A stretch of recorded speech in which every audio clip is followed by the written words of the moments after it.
दोस्तों नमस्कार। हमारे खास कार्यक्रम शख्सियत में एक बार पुनः आपका स्वागत है।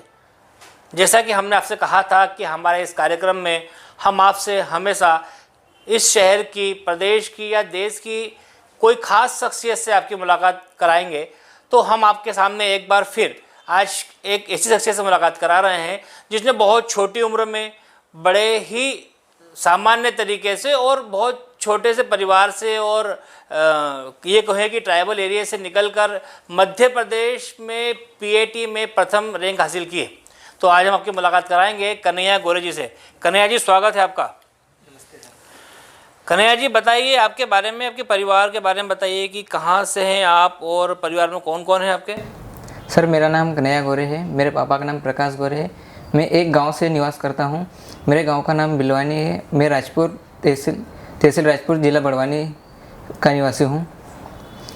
सर, मेरे पिताजी किसान हैं। तो कन्हैया जी, आप मुझे बताएं कि आपके पिताजी खेती करते हैं तो कितने एकड़ खेती है आपकी। सर, हमारे यहाँ ज़्यादा तो नहीं है, पर 8 से 10 एकड़ ज़मीन होगी। क्या विशेष खेती करते हैं पिताजी आपकी। सर, विशेष तो हमारे यहाँ निमाड़ क्षेत्र में अभी मिर्ची और कपास की विशेष खेती की जाती है, तो वही चलता है। एजुकेशन कहाँ तक है आपकी अभी। एजुकेशन अभी 12th पास की है। तो क्या आपने 12th और पीएटी दोनों साथ में क्लियर किया है। नहीं, 12th में मतलब ऐसा था कि कर लो पीएटी भी उसी के साथ, 12th के साथ। पर मैंने सोचा पहले 12th पे फोकस करते, उसके बाद पीएटी करते हैं। अच्छा। तो आप तो बड़वानी रहते हैं। Yes, तो आपने बड़वानी से पीएटी कैसा किया या खरगोन में आके कोई कोचिंग क्लास वगैरह ज्वाइन किया आपने। नहीं, बड़वानी में कोई ऐसी खास कोचिंग नहीं थी फैसिलिटी वाली। तो मैंने एक दिन ऐसे सोचा और किसी से राय ले लूँ करके पूछा, तो मेरे दोस्तों ने बताया था कि खरगोन में है कोचिंग करके, सनराइज कोचिंग करके। सनराइज कोचिंग, हाँ, वहीं से कर लो बोला उन्होंने।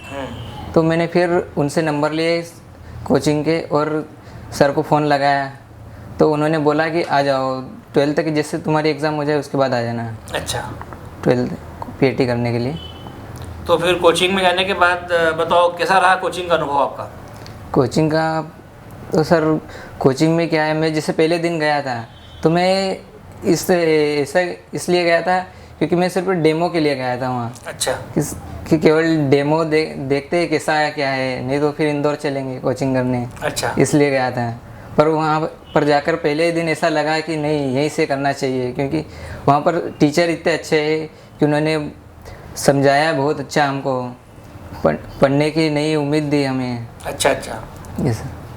किस टीचर ने सबसे ज़्यादा आपका सहयोग किया है इस पूरे मामले के अंदर। इस पूरा सहयोग तो सर अमित राणे सर को जाता है, और भी टीचर्स है जिनको जाता है, जैसे मिश्रा सर हो गए, और भी टीचर्स को जाता है।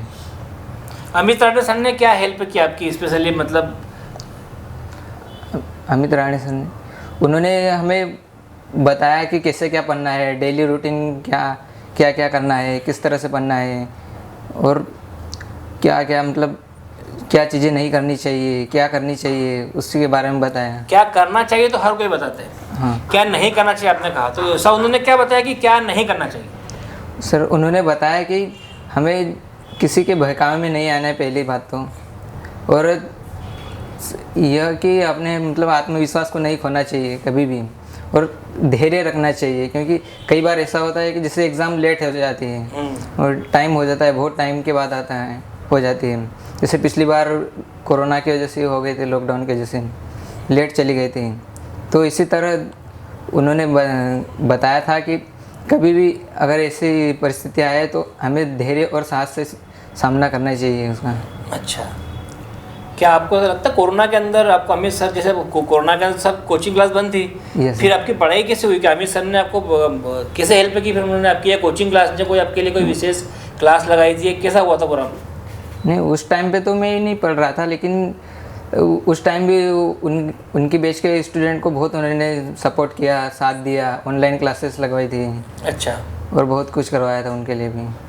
अब आपका क्या उद्देश्य क्या है आपका, मतलब आप जो अपने ये रैंक को तो आपने क्लियर कर लिया है, अब आगे भविष्य में क्या बनना चाहते हैं। भविष्य में मैं कुछ किसानों के लिए ऐसा करना चाहता हूँ जो कि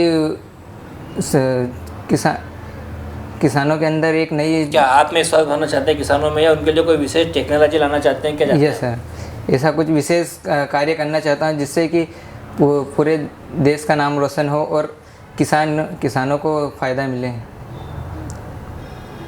आपने ये जो पढ़ाई की, इसमें ऐसा क्या आप हमारे दर्शकों को बताना चाहेंगे कि क्या विशेष पढ़ाई की आपने, या मतलब आप घूमते फिरते रहे, या आपने मतलब पूरी तरीके से पढ़ाई में झोंक दिया अपने आप को? कैसा रहा मतलब का अनुभव पढ़ाई के अंदर? नहीं, ऐसा कुछ विशेष तैयारी भी नहीं की, नॉर्मली किया था, लेकिन थोड़ा रूटीन डेली टाइम टेबल के हिसाब से किया था। क्या रूटीन कैसा था आपका? रूटीन जैसे सुबह उठ जाना, जल्दी 4-5 बजे के लगभग उठ जाना। अच्छा। और उठ के योगा करना या फिर कहीं घूमने जाना, 1-2 घंटे पहले घुमाते थे, फिर पढ़ने बैठते थे, और शाम को भी वही रूटीन अपनाते थे। अच्छा। और डेली कोचिंग जाते थे और पढ़ने में मतलब पूरा टाइम देते थे, हर चीज़ में टाइम देते थे। अब आप इसका पूरा जो आपके फिलहाल जो जिस आपने उपलब्धि हासिल की है, इसका श्रेय किसे देंगे आप? इसका श्रेय मैं सबसे पहले अपने माता पिता को देना चाहता हूँ, उसके बाद अमित राणे सर को देना चाहता हूँ जिन्होंने हमें पढ़ाया और इस लायक बनाया, इस रैंक के लायक बनाया, और पूरे सनराइज परिवार को देना चाहता हूँ। आपका आदर्श किसे मानते हैं आप?